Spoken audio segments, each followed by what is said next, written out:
Hello everyone, very warm welcome to Namala Excellence. I hope you are enjoying the tidbits series for UPSC Civil Service 2026. So in continuation of the first video, today I am going to discuss the definitions of several keywords that are there in the preamble of the Constitution.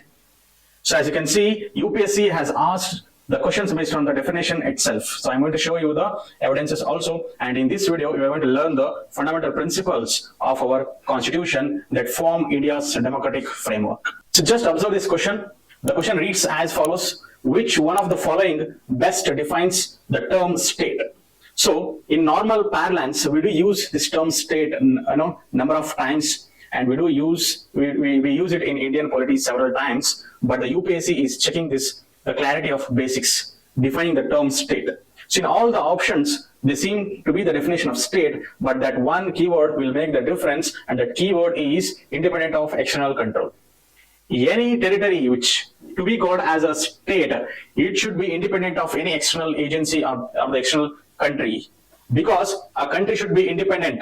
A country which is independent from any external authority will be called as the state. So this basic key term or the basic clarity is being checked by the UPSC. So based on this model, I'm going to discuss the key terms which are there in the preamble of the Constitution. So the first principle, that is sovereignty. This principle, sovereignty, which means it is the supreme and independent authority of the state which is free from external control. So any country or any territory to be called as a state, it should be sovereign. That means it should be free from external control. And in any of the state which is sovereign, which is free from the external control, and that too in a democracy, people will hold the power, that is people's power will prevail, and this power which is held collectively by the people is indivisible, it cannot be divided, and the state will have all the authority, that is full authority with respect to its internal governance as well as to define its external relations. So a state which is a sovereign, that means it is independent of the external control. And if it is a democratic country, the power lies with the people, it is indivisible, and the state will have the full authority with respect to its internal governance as well as the external relations. But here remember one thing, a sovereign state doesn't mean it should be democratic. That is wrong. Any state which is free from external control is a sovereign state, and it need not be the democratic one. Okay, this clarity you should have. Moving on to the next principle, that is socialism. So here, the absolute meaning of socialism means there should be public ownership. The resources need to be publicly owned. That is, government should own, government should completely regulate. That is the literal meaning of socialism. But India adopted the model of democratic socialism. What is the meaning then? What is this democratic socialism means? Democratic, see the term itself, democratic, that means it should be by the people and for the people and of the people, and the socialism, that is the ownership of resources, is between both public as well as private. That means we supported the mixed model of economy where the government will also participate and the private will also participate, and thus we are a mixed economic model, and we supported the democratic socialism. So our Indian model of socialism lies on Gandhian ideals. These are rooted in the Gandhiji's philosophy and not the Marxism, where the Marxism believes that the resources need to be owned collectively by the people and it should be distributed equally among the people. But in India, we adopted both public as well as the private participation in the economy. And this Indian model of socialism aimed to ensure economic justice, where there should be equal opportunity for all the people, and we aim to ensure the social goals like removal of poverty, ignorance, and disease. This is the Indian model of socialism. Coming to the next principle, that is secularism. Here also, the meaning of secularism in common terms is the state and the religion should be completely independent and separate. That is secularism. But we in India adopted this concept of secularism to suit our country. In our country, we have all the major religions of the world, and that is why we adopted this positive secularism concept. This positive secularism concept says that the state is independent, or I can say the state will not have any official religion. The state will maintain principled distance from the religion. But whenever there is religious discrimination, the state can intervene. That is, government can intervene.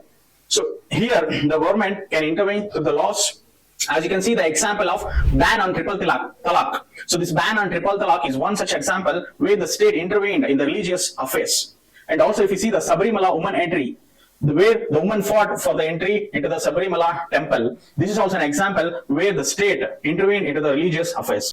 And that is why India's concept of secularism is called as positive secularism, where all the religions are treated equally, but state can intervene in the religious matters whenever there is discrimination or stigma which is associated. And also, it aims to uphold the minority rights to protect the religious freedom of the minority. So this is the concept of Indian model of secularism, that is positive secularism. Another concept called as negative secularism. This is the Western model of secularism, where the state and the religions are fully separated. The state can never interfere into the matters of religion, even if there is discrimination in the religious matters. So thus there is difference between negative secularism and positive secularism. Negative secularism is of Western model, whereas positive secularism is of Indian model. This clarity you must have. Moving on to the next principle, that is democracy. I'm going to show the evidence of a previous year question. The question reads as follows. Democracy's superior virtue lies in the fact that it calls into activity of: first, the intelligence and character of ordinary men and women; second, the methods for strengthening executive leadership; third, a superior individual with dynamism and vision; fourth, a band of dedicated party workers. So here, democracy is superior virtue. If you know the meaning of democracy, what is democracy? Democracy means the power lies with the people collectively, and people are supreme. So just identify the option that connotes to this meaning. That is, if you see the first option, it is saying that the intelligence and character of ordinary men and women. Okay, so it is showing that ordinary men and women will have the power, and it is very much related to the democracy. If you see all other options, strengthening executive leadership, superior individual with dynamism, see, the superior individual is not the concept of democracy. A band of dedicated party workers. That although democracy will have the parties, but the democracy is not just of the dedicated party workers, rather it is of the ordinary men and women. That's why the first option will stand right. So this democracy, in the democracy there are two types. One is direct democracy, another is indirect democracy. In direct democracy, people will participate directly in the decision making. They themselves will make the laws and rules. But in indirect democracy, the people will elect their leaders. That is India's model of representative democracy. So where the people will elect their representatives, and these representatives will govern the country. So in the democracy also, it is not just the political democracy, rather there should be social democracy as well as the economic democracy.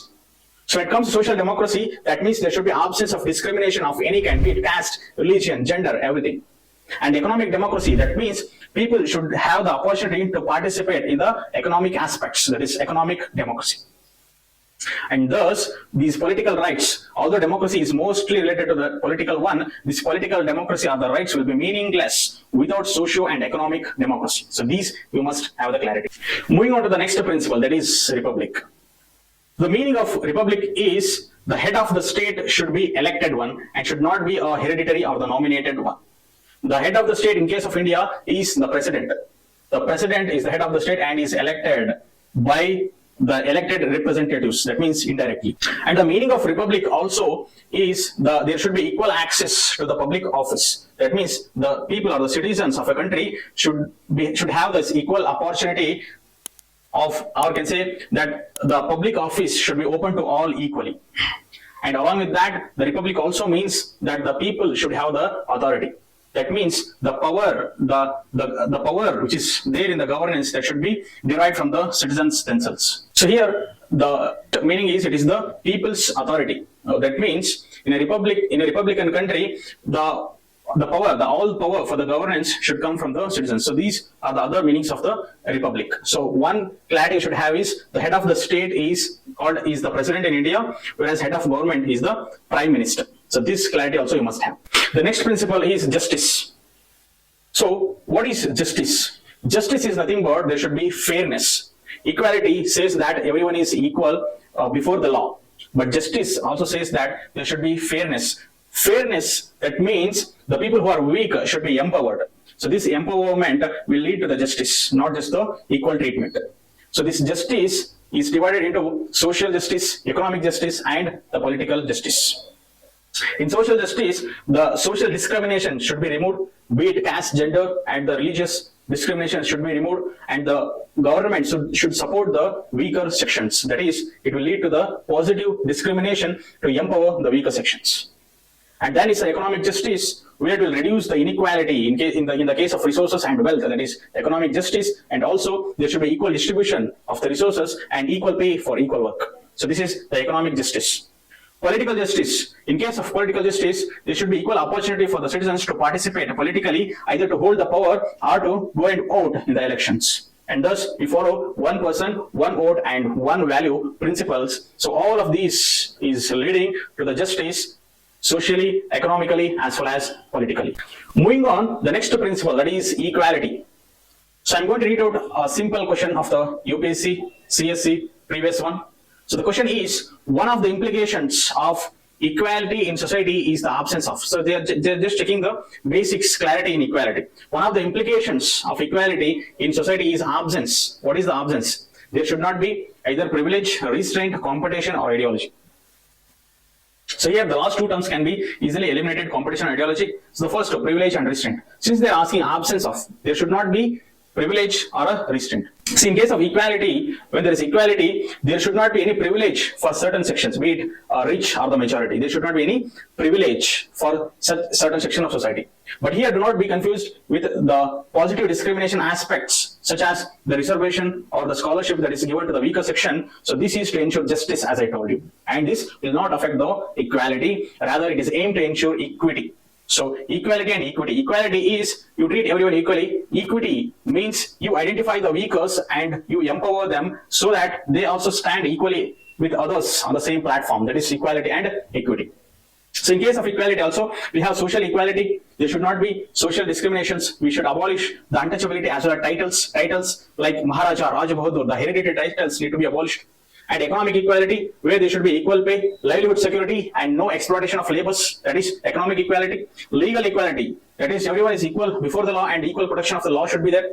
Fourth, political equality. Political equality, where there is universal adult franchise. Everyone who is eligible to vote will be given the chance to participate in the elections, as well as they can even hold the power. So that is political equality. The next principle, that is fraternity. The meaning of fraternity is brotherhood. So this sense of brotherhood will bring the unity in the country, and which is essential for the national integration. So in the term, when there is a question about the meaning of fraternity, then it is to bring the sense of brotherhood. So what will be the impact? The impact will be, it will bring the unity and integrity of the nation. This is impact. And along with that, the fraternity will also aim to ensure dignity of the individual. It aims to ensure the dignity to the individual, as well as it aims to bring harmony in the society by bringing this brotherhood, the sense of brotherhood among the people. So this is the definition of fraternity. The next principle, that is freedom and liberty. So here you must understand the difference between the freedom and liberty. So in general terms, freedom is nothing but it is the ability to think or act without any external restraint. This is the general term of freedom. But when it comes to liberty, liberty is nothing but it is freedom but regulated by the law. That means this broader term of freedom where there was no restraint, but in liberty you have the freedom. You have the freedom to achieve your potential. You have the freedom to achieve your dreams, but your freedom is regulated by the law. So this regulation by the law is called as the reasonable restriction, because the liberty that I have should not be infringed upon others' right. I might have the freedom of speech and expression, but it should not hamper the dignity of other person. And that is why this liberty is freedom regulated by law. This will ensure that the rights will not infringe upon the others' rights. So for evidence of the question, the previous year question is as follows. In the context of polity, which one of the following would you accept as the most appropriate definition of liberty? So they are checking, do you have the clarity of definition of this liberty or not? So first one is protection against the tyranny of political rulers, although it seems to be correct, that is protection against the tyranny of political rulers. We'll see the next, that is the B is absence of restraint. Third, opportunity to do whatever one likes. D, opportunity to develop oneself fully. So absence of restraint. So this absence of restraint, don't you think it is a very vague, and it also gives a negative connotation? Whenever there is absence of restraint, then there is no need to empower the individuals to develop one's own personality. The C, opportunity to do whatever one likes. So if there is a liberty to do whatever one likes, don't you think it will infringe upon others' rights? D, opportunity to develop oneself fully. That is, one's own personality or skills can be improved, and this is the most appropriate definition of the liberty. The next question is, which one of the following reflects most appropriate relationship between the law and liberty. So here again, they're checking the law and liberty. As I told you, liberty means it is regulated by the law. So when it is regulated by the law, that means what? Just read the options. First one is, if there are more laws, there is less liberty. Don't you think if there are more laws, so a law can also be an enabler, not just a constraint upon the individual. That is why it is not true that if there are more laws, there is less liberty. Second, if there are no laws, there is no liberty. Okay, we'll hold it for some time. See, if there is liberty, laws have to be made by the people. If there is liberty, see, understand here, if there is liberty, laws have to be made by the people. So have to be is a very compulsion term. Do you think in India, people they themselves make the laws? No. It is the elected representatives who make the law. So C will stand wrong. Fourth one, if laws are changed too often, liberty is in danger. See, the laws can change based on the situations and circumstances, but this is not necessary that it will lead to liberty which is in danger. And thus, you can go to the option B. If there are no laws, there is no liberty. We often use the term law and order.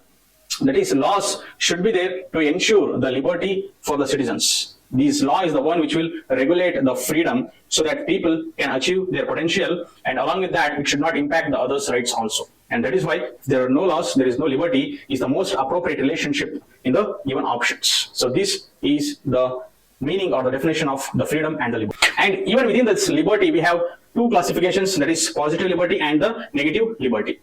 So when it comes to the positive liberty, it means it is the freedom to, it denotes freedom to, that is freedom to achieve one's potential. So to achieve one's potential, the support of state is also required, where the state acts as enabler. And this concept looks at the collective welfare of the society. When the state enables, there can be collective welfare of the people. This is positive liberty. But when it comes to negative liberty, that means it is freedom from. So here there is a negative connotation, that is freedom from. That means there should not be any external constraints or the restraints, that is freedom from any external interference.